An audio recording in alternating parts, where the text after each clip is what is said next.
Picture the most important day of your life. The day you spent years quietly dreaming about. The day you ironed every detail, chose every flower, wrote every word of your vows by hand in the dim light of a kitchen table at 2 in the morning. Now picture standing at the altar of that day, dressed in white, heart wide open, the whole room watching, and having everything you believed in stripped away from you in front of 500 people. Not by a stranger, by the man who asked you to marry him, and by the family that smiled to your face for 2 years straight.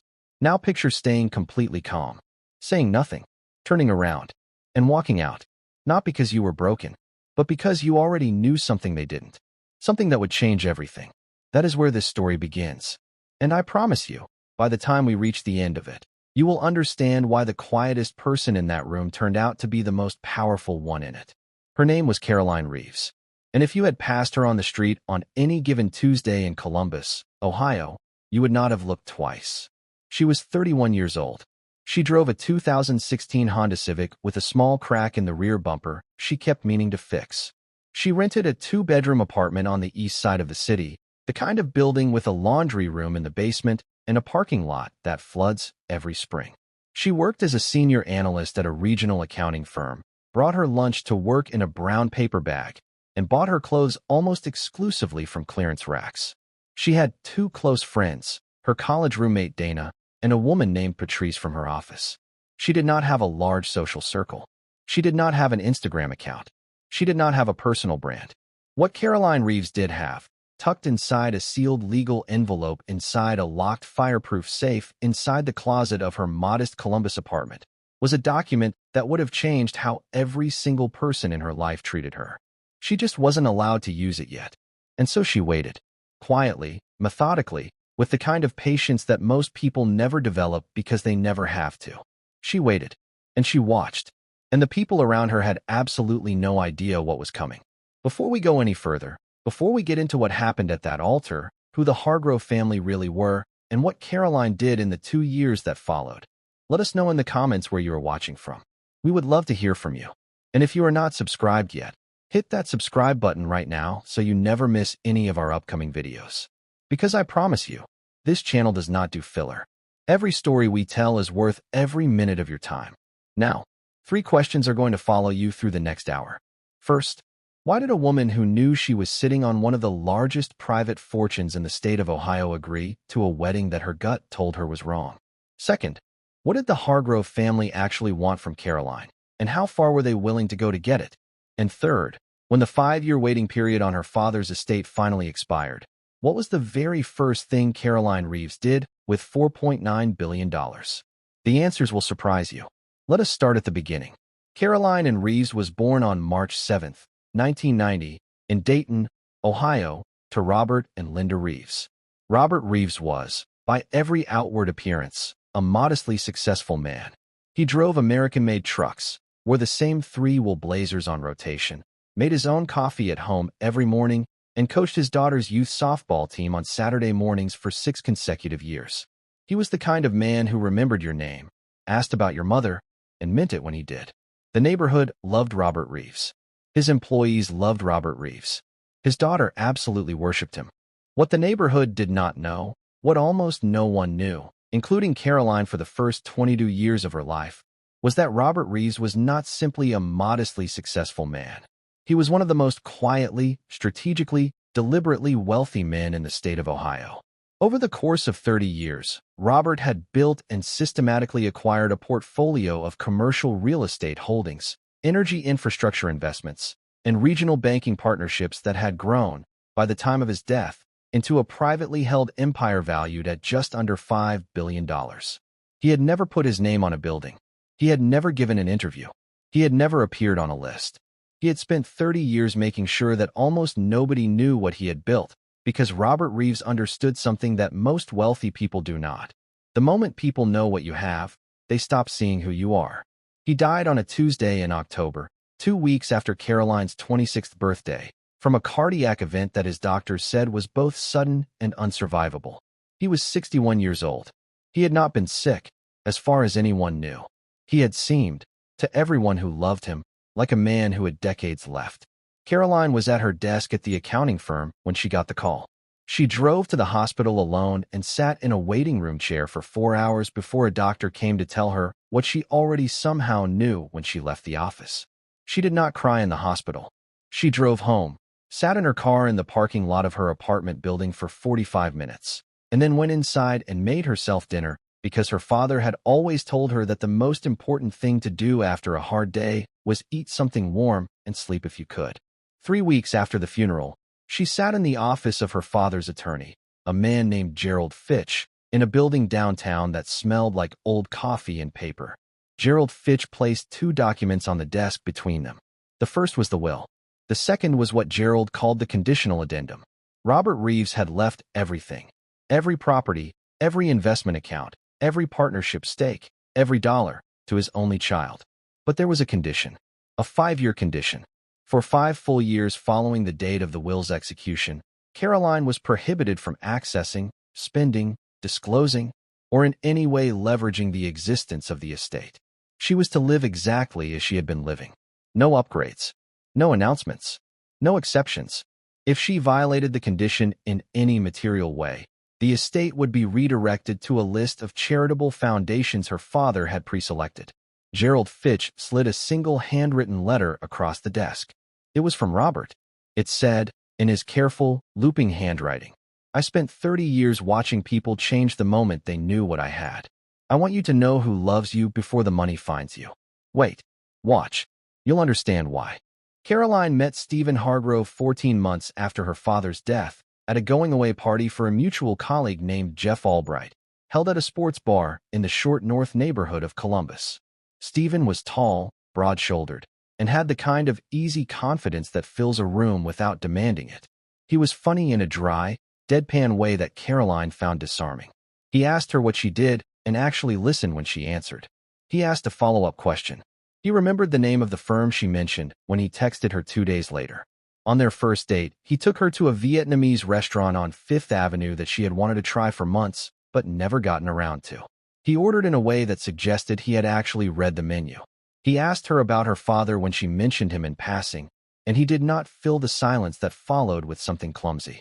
He just let her have it. Caroline Reeves, who had spent 14 months eating dinner alone and telling herself she was fine, did not stand a chance. Stephen Hargrove was 34 years old. He worked in commercial development for his family's firm, Hargrove Properties, based out of Hartford, Connecticut. On the surface, Hargrove Properties was a well-established real estate development company with a portfolio of commercial and residential properties across the Northeast. In the family's telling, it was a legacy business, 3 generations deep, the kind of name that opened doors in Connecticut society. What the family did not discuss openly, what Stephen himself perhaps did not fully understand at that point, was that the legacy was beginning to crumble from the inside. The commercial real estate market had shifted in ways that hurt firms like Hargrove Properties hard. Debt had accumulated. The credit lines were being watched closely. The doors that the Hargrove name used to open were beginning to stick. For the first 8 months, Caroline and Stephen's relationship was genuinely good. She flew to Hartford twice. He drove to Columbus on weekends more often than she expected. They talked on the phone every night, the long kind of phone call she had not had since college. He made her laugh. He paid attention to details, her coffee order, the name of her late cat, the anniversary of her father's death, which he acknowledged with a text that was simple and specific and kind. Caroline told Dana she thought this might be real. Dana said she hadn't seen Caroline look like that in years. It felt true because in many ways it was. Stephen Hargrove was not performing interest in Caroline Reeves. The complication was not that he was faking. The complication was what was happening back in Hartford that he was not telling her. Caroline met Vivian Hargrove, Stephen's mother, for the first time at a dinner in Hartford in the spring of that year. She had prepared herself, the way women prepare themselves for the first meeting with a boyfriend's mother, making sure her dress was appropriate and her answers were measured and her smile was warm but not eager. What she had not fully prepared for was Vivian Hargrove herself. Vivian was 63, elegant in a studied way, with silver hair worn in a precise chignon and a way of looking at you that made you feel like you were being evaluated for a position you had not applied for. She was not cruel at that first dinner. She was worse than cruel. She was politely indifferent. She asked Caroline about her job with a tone that made it clear she found accounting mildly unfortunate as a profession. She asked about her family with a careful neutrality that nevertheless communicated that the answer had not impressed her. And when Caroline mentioned that she had grown up in Dayton, Vivian smiled with her mouth only and said, "How sweet." Stephen said nothing. What followed over the next 10 months of the engagement was a sustained, low-grade campaign of diminishment, so consistent and so artful that Caroline sometimes questioned her own memory of individual events. There was the Thanksgiving dinner at which Vivian seated Caroline at the far end of the table, away from the family conversation, next to a distant cousin who spent the meal talking about his boat. There was the engagement party where Vivian gave a toast that mentioned Stephen's accomplishments, the Hargrove legacy, and the family's hopes for the future, and referenced Caroline once, by name, as Stephen's companion from Ohio. There was the afternoon dress shopping for the rehearsal dinner at which Vivian and Stephen's sister, a woman named Brooke, arrived together having already chosen a color palette that happened to exclude the dress Caroline had already purchased. When Caroline pointed this out, Brooke laughed and said, "Oh, don't worry, no one will really notice what you're wearing." Stephen, who was there, looked at his phone. Caroline smiled and said nothing. She was getting very good at saying nothing.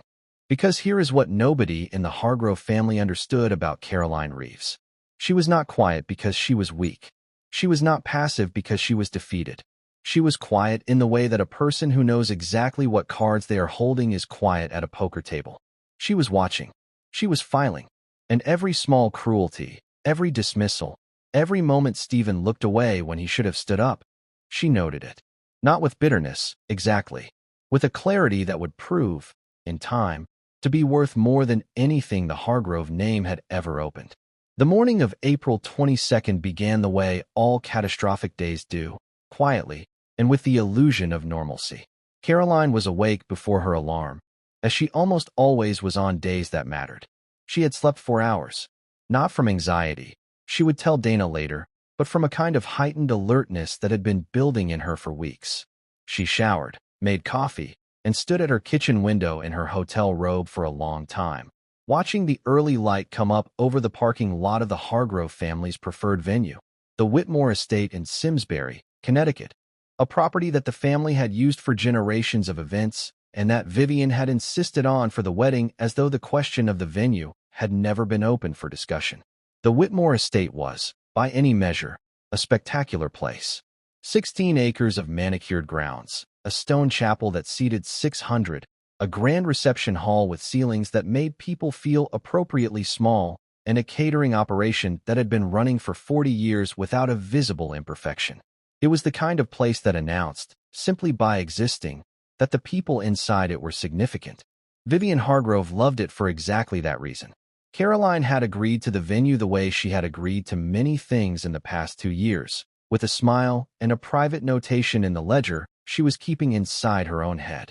The morning of the wedding, as the grounds crew trimmed the last of the hedges and the florist unloaded the last of the white arrangements, Caroline Reeves sat in her hotel room and thought about her father. She thought about his handwriting on that letter. She thought about the phrase he had used. Wait, watch. You'll understand why. She was beginning to understand. By 10 in the morning, the chapel at the Whitmore Estate was filling with the kind of people the Hargrove family collected the way other people collected paintings. Business associates and their wives. Old Connecticut families whose last names appeared on institutional buildings. A sitting state senator and his aide. 3 generations of Hargrove cousins who had flown in from across the East Coast for what Vivian had described, in her invitations, as the wedding of the season. There were exactly 22 people at that wedding who were there for Caroline, her friend Dana, her colleague Patrice, a handful of people from the Columbus accounting firm, and 2 cousins from her mother's side who lived in Cincinnati. The remaining 478 guests were Hargrove guests. Caroline had noted the ratio when she reviewed the final seating chart. She had filed it, like everything else. Vivian Hargrove arrived at the chapel at 10:15 in a cream-colored Chanel suit that she had purchased specifically for this occasion, a shade she knew, with certainty, would photograph almost identically to white. She had worn it to the rehearsal the evening before as a preview. Stephen's sister Brooke had laughed when she saw it. Stephen had said it looked elegant. Caroline, when she saw the photographs from the rehearsal later that night, had looked at the image for a long moment and thought, "She is telling me something. She is telling me, as clearly as she knows how, that there is no version of this day in which I am allowed to be the most important woman in this room." Caroline had gone to bed at 11:30 with that thought, and slept 4 hours, and woken up before her alarm and made coffee. She was still thinking about it when she put on her dress. The dress was simple, deliberately so.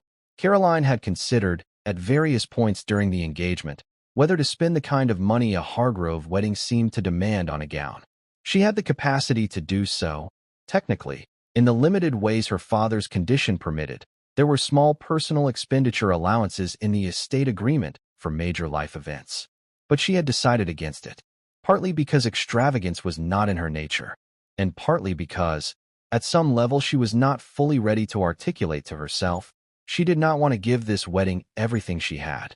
The dress was ivory silk, floor-length, clean-lined, and elegant in the way that does not announce itself. It was beautiful. It was also, by the standards of a Hargrove family event at the Whitmore estate, understated in a way that she knew would be noticed and used. Caroline walked herself down the aisle. Her father was gone, and she had declined every offer of a substitute. Her uncle on her mother's side had offered twice, and she had thanked him both times and told him she was good. She had practiced the walk in her hotel room that morning, the pacing, the breath, the posture. She had decided she would look directly at Stephen and nowhere else until she reached the altar. She would not scan the crowd. She would not look for Dana's face or Patrice's face or the face of any single person who was safe. She would look at the man she had come here for, and she would let the rest of the room exist in her peripheral vision only. That was the plan. She carried a bouquet of white ranunculus that she had chosen herself, over Vivian's suggestion of orchids. The music started. The doors opened. She walked. She made it 11 steps down the center aisle of the Whitmore Estate Chapel before Vivian Hargrove rose from her seat in the front row. The chapel went quiet in a way that was different from the ceremonial quiet that had preceded Caroline's entrance. This was the kind of quiet that happens when 500 people simultaneously understand that something has gone wrong. Vivian stepped into the aisle. She was wearing her cream suit. She was calm, and she turned to face her son's bride with an expression that Caroline Reeves would describe, 2 years later, as the face of someone who had been rehearsing this moment for a very long time. What Vivian Hargrove said in that aisle, in front of 500 witnesses, was recorded in fragments by no fewer than 9 guest phones before anyone thought to ask people to put them down. The full version, assembled from those recordings and from the accounts of guests who later spoke to people who later spoke on record, went something like this. Vivian said that she had tried, for 2 years, to support her son's choice. She said that she had been patient and accommodating and welcoming. She said that she had kept her reservations to herself out of respect for Stephen's feelings. And then she said that she could not, in good conscience, stand by and watch her family's name be attached to a woman who brought nothing to this union. No family standing, no connections, no means, nothing that a Hargrove marriage had ever required. She said that Caroline was a sweet enough girl from a nowhere town with a forgettable job and a dead father who had left her nothing. She said that Stephen knew this, and that Stephen had agreed that the wedding was a mistake, but that Stephen did not have the strength to say it himself. And so Vivian was saying it for him. There was a moment, after Vivian stopped speaking, in which the chapel was so quiet that 2 guests later remembered hearing a bird outside through the stone walls. Caroline Reeves stood 11 steps down the aisle from the altar with her ranunculus bouquet and looked at the woman in front of her without expression. Then she looked past her, to the altar, where Stephen Hargrove was standing. He was looking at the floor. He did not look up. He did not say a word. He did not take a single step toward her. Caroline stood in that aisle for what guests would later describe, with a consistency that suggests the memory seared itself into everyone present, as approximately 10 seconds. In 10 seconds, she appeared to make a decision. Not a panic decision. Not an emotional decision. The kind of decision a person makes when they have already, on some level, thought through all the options and arrived at the only one that makes sense. She looked at Vivian Hargrove. Then she looked at Stephen one more time. Then she looked, briefly, at the 500 people seated on either side of her, many of them with phones still raised, many of them in a state of shock that had not yet resolved itself into either sympathy or entertainment. Then Caroline Reeves smiled. It was a small smile. composed. And in the accounts of the guests who described it afterward, it was the smile that stayed with people the longest, not the confrontation, not Vivian's speech, not Stephen's silence. The smile. Because it was not the smile of a woman who was about to cry. It was not the smile of a woman who was embarrassed or defeated or lost. It was the smile of a woman who had just received a confirmation she had been waiting for. She picked up her bouquet from where it had slipped slightly in her grip. She turned. She walked back down the aisle, unhurried, the way she had come. She pushed through the chapel doors without looking back. The doors closed behind her. The chapel was silent. Vivian Hargrove was still standing in the aisle. Stephen Hargrove was still looking at the floor. A car was waiting for her outside. She had arranged it 2 weeks earlier, on a Thursday afternoon, during her lunch break. She had told no one. She had simply made the reservation, confirmed it the morning of the wedding, and known that whatever happened inside that chapel, there would be a car. She was in the car and off the Whitmore estate grounds within 4 minutes of walking out of that chapel. She did not cry until she was on Route 44, approximately 8 miles from the venue, when a song came on the radio that her father used to hum in the kitchen on Sunday mornings. Then she cried for about 12 minutes. Then she stopped. Then she called Dana and said 2 sentences. I walked out. I'm okay. And then she turned off the radio and drove in silence for the rest of the way to the small inn in Vermont, where she had booked a room under a different name 3 weeks before the wedding, because Caroline Reeves had always been very, very good at planning ahead. By 6 o'clock on the evening of April 22nd, fragments of 9 separate phone recordings from inside the Whitmore Estate Chapel were circulating across social media platforms. The clips varied in quality and in the angle from which they had been captured, but they all contained the same essential elements.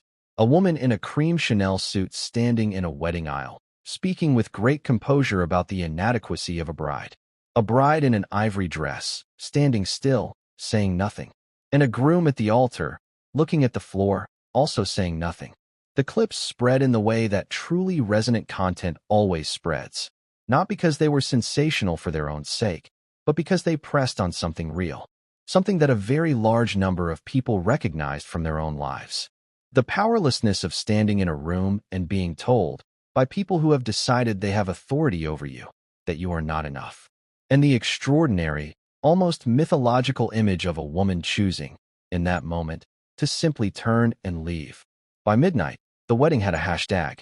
By the following morning, it was on 3 separate entertainment news websites and 2 local Connecticut news stations, one of which dispatched a camera crew to the Whitmore estate, where the staff declined to comment and the groundskeeper told them to get off the property.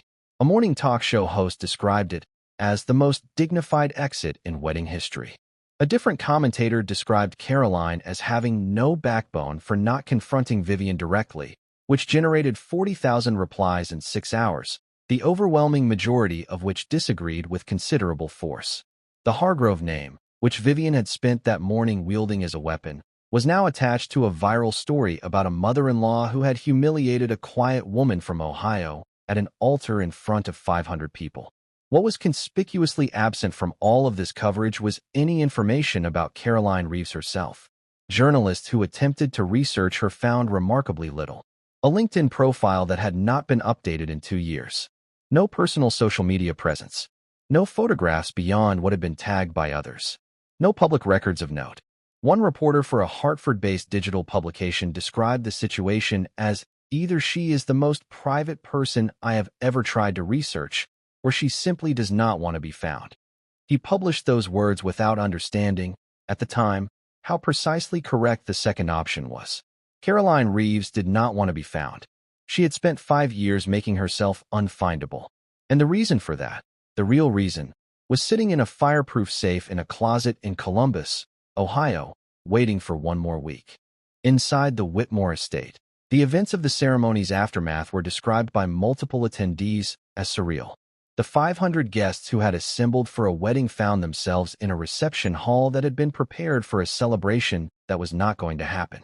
The catering staff, operating under a contract that had no provision for an aborted ceremony, began serving the cocktail hour appetizers on schedule because no one had given them an alternative instruction.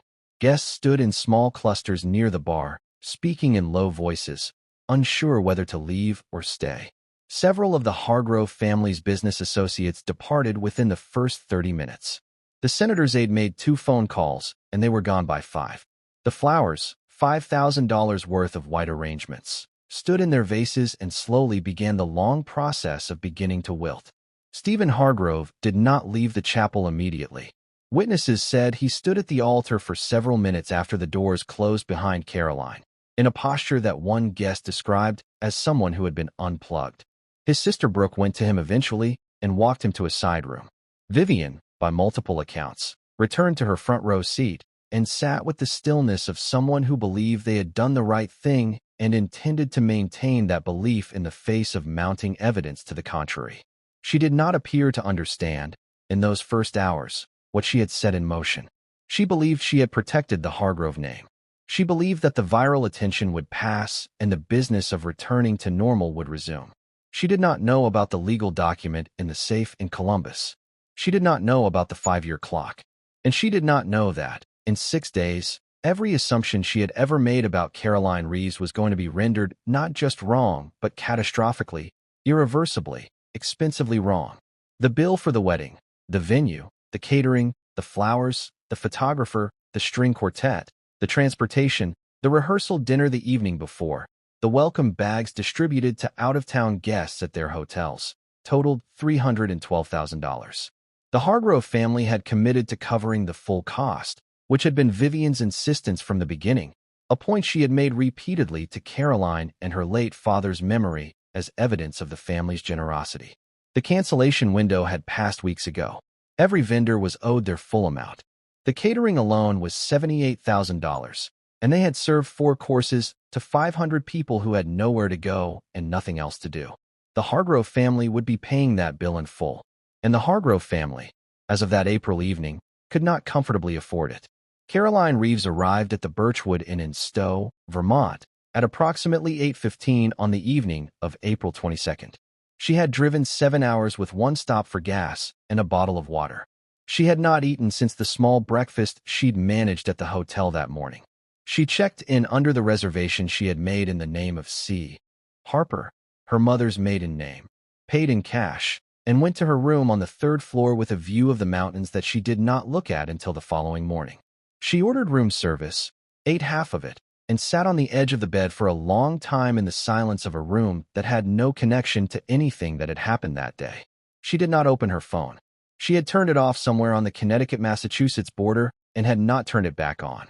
She knew, in the abstract, that the videos were spreading. She did not need to watch them. She had been in the room when it happened. She did not need anyone else's frame of it. What she did do, that first night at the Birchwood Inn, was open the notebook she had carried in her overnight bag, a simple black composition notebook, and write. She wrote for 2 hours. She wrote about her father. She wrote about the letter he had left her and the 5 years she had spent honoring it.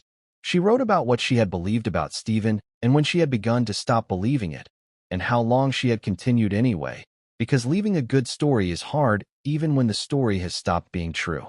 She wrote about Vivian's face in that aisle and the particular flavor of contempt in the phrase "a nowhere town with a forgettable job and a dead father who had left her nothing." She wrote that sentence down because she wanted to remember it exactly, not out of anger, as a document, a record of the specific and complete wrongness of a person's assessment of another person. Her father had left her something. He had left her everything. And in 6 days, she was going to be allowed to say so. She slept 9 hours that night, the best sleep she had gotten in months. She woke up to snow on the Vermont mountains and made herself coffee from the room's small machine and sat by the window and felt, for the first time in a very long time, like herself. She called Dana. She called Gerald Fitch, her father's attorney, and told him she would be in his office in Columbus in 7 days, 1 day after the 5-year period expired. Gerald said he had been expecting her call. He said everything was in order. He said her father would be proud of her. She thanked him and hung up before her voice gave out entirely. The discovery did not happen all at once. It happened the way most devastating discoveries do, in pieces, over several days, each piece making the picture a little clearer and a little worse. The first piece arrived 9 days after the wedding, when a small financial news brief appeared in a regional Ohio business publication announcing the formal activation of an estate trust in the name of Reeves Capital Holdings, with a disclosed asset base of $4.9 billion, under the management and sole ownership of Was Caroline Reeves, formerly of Columbus, Ohio. The brief was 2 paragraphs long. It had been placed by Gerald Fitch's firm as part of the routine regulatory filing requirements for a trust of that scale. It was not intended as an announcement. It was paperwork. It was also picked up by a Bloomberg terminal alert within 24 hours, and from there connected, by a financial journalist with a very good memory for viral stories, to the woman who had walked out of a Connecticut wedding 9 days earlier. The story that followed was not a small story. Bride left at altar by groom's family was secretly a billionaire heiress was the headline on the first piece, published by a national financial and lifestyle publication. It was followed within 48 hours by coverage in the Wall Street Journal's personal finance section, 3 network morning news programs, and a cable news segment that ran for 12 minutes during prime time and featured 2 financial analysts discussing the concept of deliberately concealed wealth. By the end of that week, the name Caroline Reeves had become, in the strange mathematics of internet attention, genuinely famous, not for being humiliated, but for what the humiliation had failed to understand about her. Stephen Hargrove read the Bloomberg alert on his phone at 7:40 in the morning on a Wednesday, sitting at the kitchen table of the Hargrove family home in Hartford. He was, by his sister Brooke's account, the first member of the family to see it. He read it twice. Then he sat at the kitchen table for approximately 20 minutes without moving. Then he went upstairs to his mother's bedroom and knocked on her door. Vivian Hargrove had not yet seen the coverage. She was, by her own account in a deposition taken 14 months later, still asleep. When Stephen came in and showed her his phone, she read the screen. She read it again. She said nothing for a long time. Then she said, "According to Stephen, that cannot be right." He told her it was right. He had already called their family attorney. It was right. Caroline Reeves gave no interviews in the weeks following the Bloomberg alert. She did not call the journalists who called her. She did not respond to the producers who emailed Gerald Fitch's office requesting appearances. She did not post on social media, open a social media account, or otherwise participate in the public conversation about herself in any direct way. What she did do was go to work. She was in Gerald Fitch's office the morning of April 29th, the day after the 5-year condition expired, and she spent 8 hours going through documents that had been prepared and waiting for her for years. By the end of that first day, she had authorized the restructuring of the trust into an active investment entity, signed the paperwork that formally transferred operational control of the Reeves asset portfolio to her direct management, and initiated the first 3 investment reviews that would form the foundation of what would shortly become Reeves Capital Partners. The firm's formal announcement was issued on May 14th, 3 weeks after the Bloomberg alert, in the form of a single press release sent to 12 major financial publications. It was exactly 400 words long. It outlined the firm's founding, its investment philosophy, and its initial capital base. It mentioned Caroline's background briefly, her education, her work experience, her father's legacy, and it included one direct quote from Caroline, the only public statement she made during that entire period. It read, "Reeves Capital Partners is built on the principle that the best investments, like the best people, are almost always undervalued by those who do not take the time to understand them fully." That was all she said. She didn't need to say anything else. Every person who read that sentence in the context of what had happened at the Whitmore Estate Chapel understood exactly what she meant. The financial press received the announcement with the kind of interest that happens when a story that has been a human drama becomes a business story as well. $4.9 billion was not a curiosity. It was not a gimmick. It was institutional-scale capital, and the questions it raised about what Reeves Capital Partners planned to do with it were serious ones. Analysts noted that the asset base was extraordinarily diverse: real estate, energy infrastructure, regional banking stakes, and that it had been professionally managed by a small, discrete team during the 5-year waiting period, meaning it had not simply been sitting still. It had been growing. The trust, while managed over 5 years, had increased in value by approximately $900 million during Caroline's waiting period. Robert Reeves had hired good people, and his daughter, it turned out, had been paying very close attention to what they were doing. The first major acquisition that Reeves Capital Partners made after its launch was a commercial real estate portfolio in the Connecticut corridor, a collection of 15 commercial properties spread across Hartford, New Haven, and the greater Simsbury area. The portfolio had been assembled over 18 months by a motivated seller who needed to move assets quickly to address a liquidity problem. The acquisition was completed in June, 6 weeks after Caroline's firm launched. The total purchase price was just over $200 million, which represented a significant discount to assessed market value. It was the kind of deal that happens when a buyer has capital ready and a seller has no time. Reeves Capital Partners had the capital. The seller, it turned out, was a consortium of investors that included, as one of its smaller partners, a company called Hargrove Development Holdings, a subsidiary of Hargrove Properties, Hartford, Connecticut. This detail, the Hargrove connection to the portfolio that Reeves Capital Partners acquired, was first reported by a real estate industry publication in July, 2 months after the acquisition closed. The reporter who found it described it as a striking coincidence. People who understood how Caroline Reeves operated had already stopped using the word coincidence in connection with her decisions. Among the 15 properties in the portfolio was the commercial management contract for the Whitmore estate in Simsbury, the venue where, 11 weeks earlier, Vivian Hargrove had stood in the aisle of the chapel and told a woman from Ohio that she had nothing and was nothing. Reeves Capital Partners was now the Whitmore estate's landlord. The management contract came up for review as a standard part of the acquisition. Caroline reviewed it personally. She renewed it for 1 year at the existing rate. She did not communicate directly with the Hargrove family about the acquisition. She did not need to.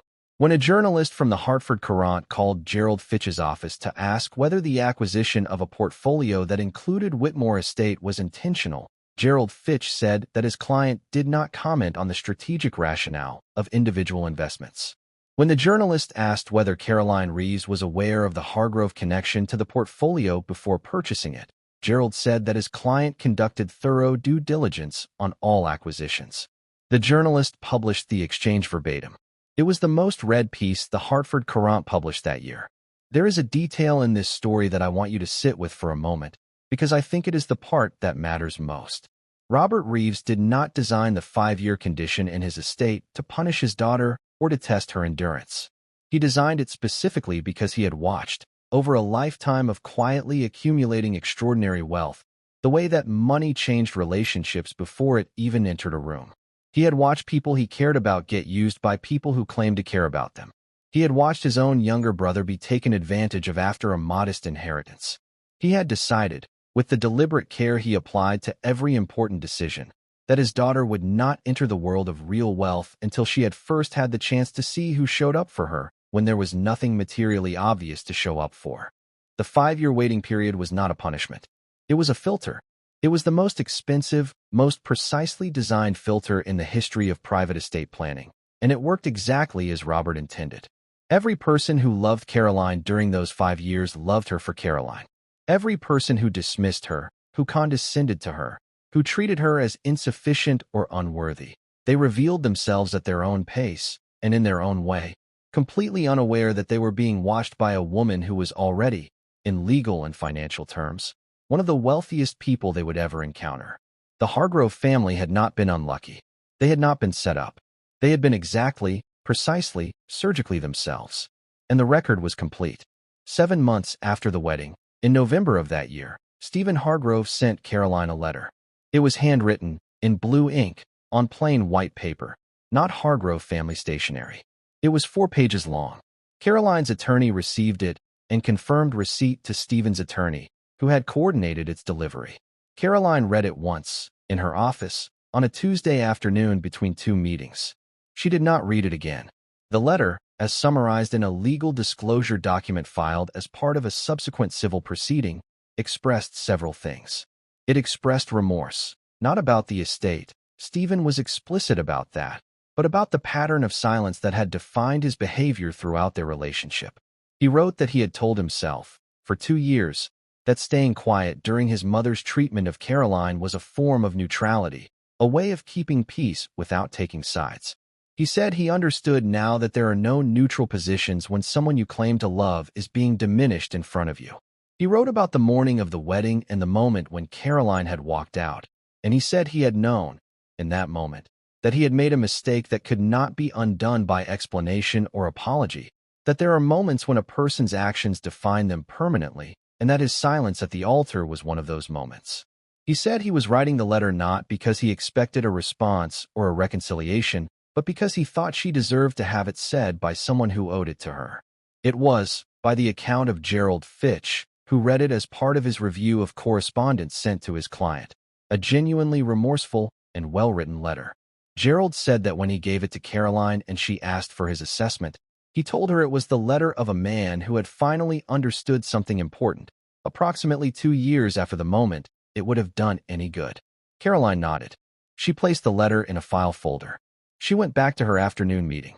18 months after the wedding, the Hargrove family found themselves named in a civil dispute brought by a former business partner who alleged that Hargrove Development Holdings had misrepresented the value of certain assets in a partnership agreement.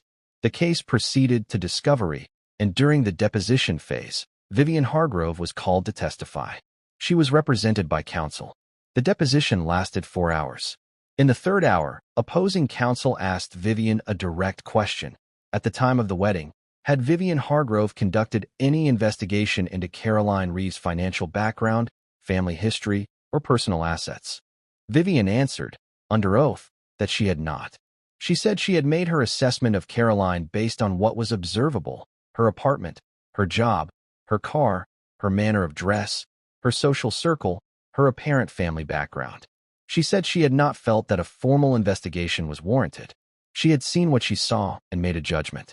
The opposing attorney paused at this point and asked, for the record, whether Vivian was aware that at the time of the wedding, Caroline Reeves was the beneficiary of an estate valued at approximately $4.9 billion. Vivian said she was now aware of that. Yes. The attorney asked when she had become aware of it. Vivian said approximately 9 days after the wedding, when her son showed her the Bloomberg alert. The attorney asked whether, in retrospect, she wished she had conducted a more thorough assessment before the wedding. There was a pause in the deposition transcript that lasted, according to the court reporter's notation, 11 seconds. Then Vivian said, "That is not a productive question." Her attorney objected. The objection was overruled.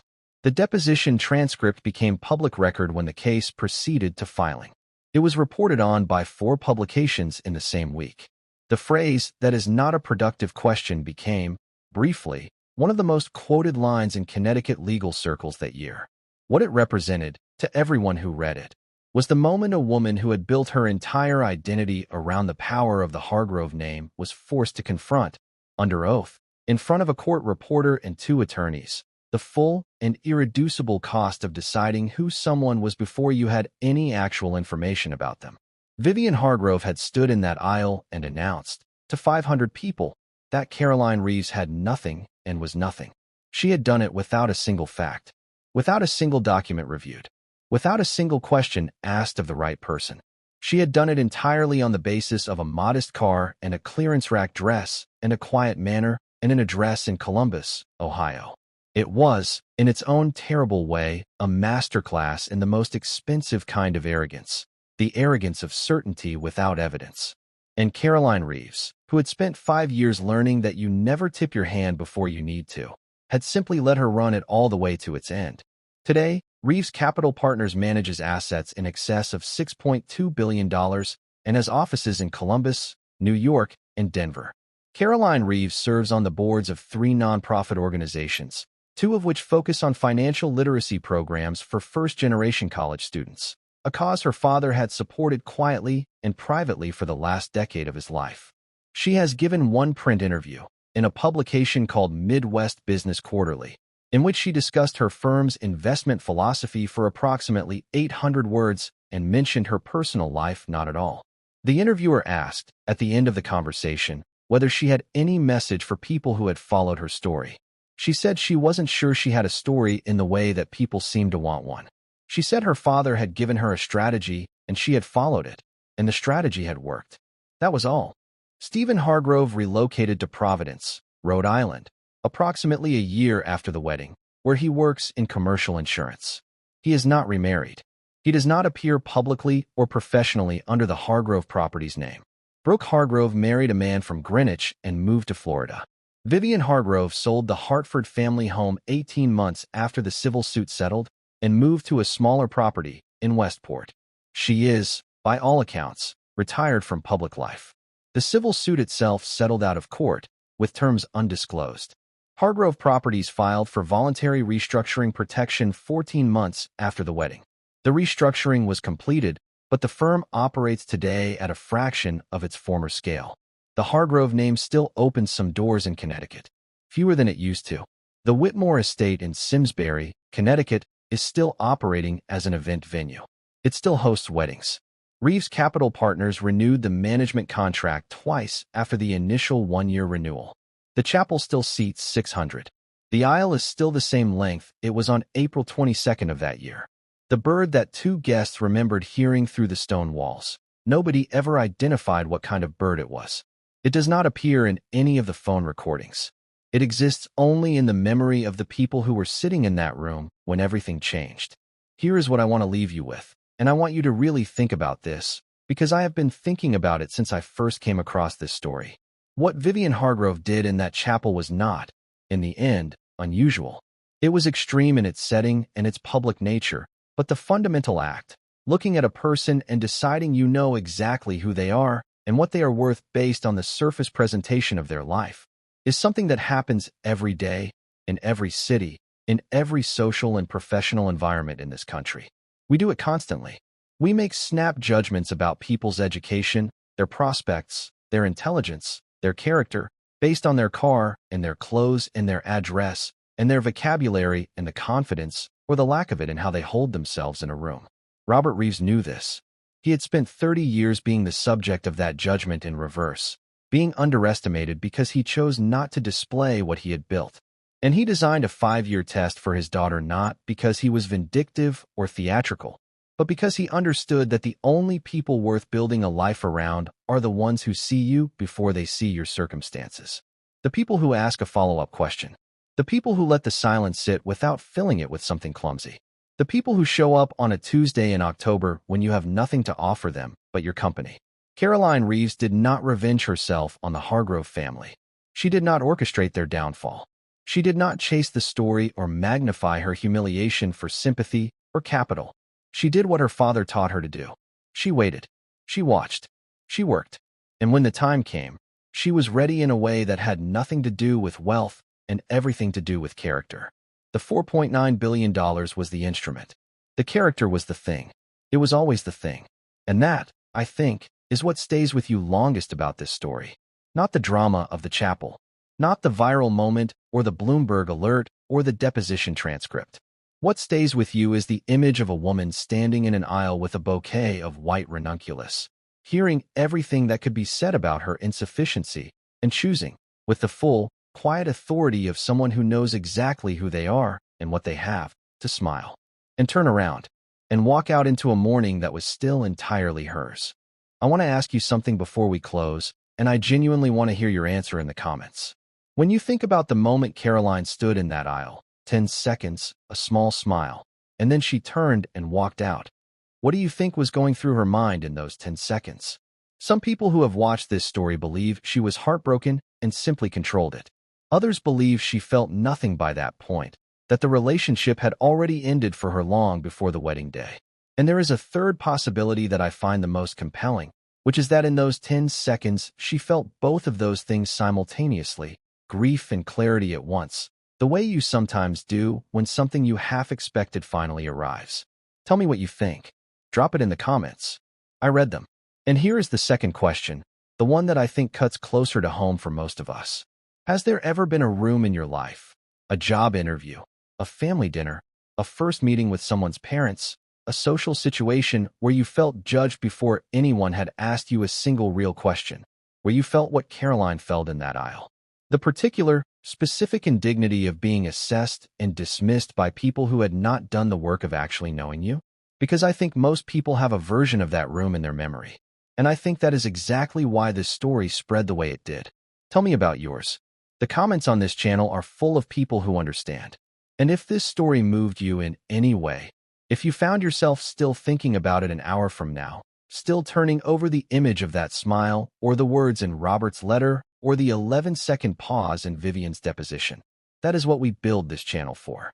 Every week, we go deep on stories about real people navigating extraordinary circumstances, about what it means to be patient in a world that rewards noise, about justice and its timing and the ways it arrives in forms you did not expect. If that is the kind of storytelling you want in your life, subscribe. Hit that notification bell. We put everything we have into every single piece of content on this channel, and we would love for you to be here for what is coming next. Thank you for spending this hour with us. I mean that. You could have given your time to anything and you gave it to this story, and I hope it gave you something back. A thought worth carrying, a question worth sitting with, a reminder that the quietest person in the room is sometimes the one who has already thought 17 moves ahead. Take care of yourselves. We will see you on our next mind-blowing story.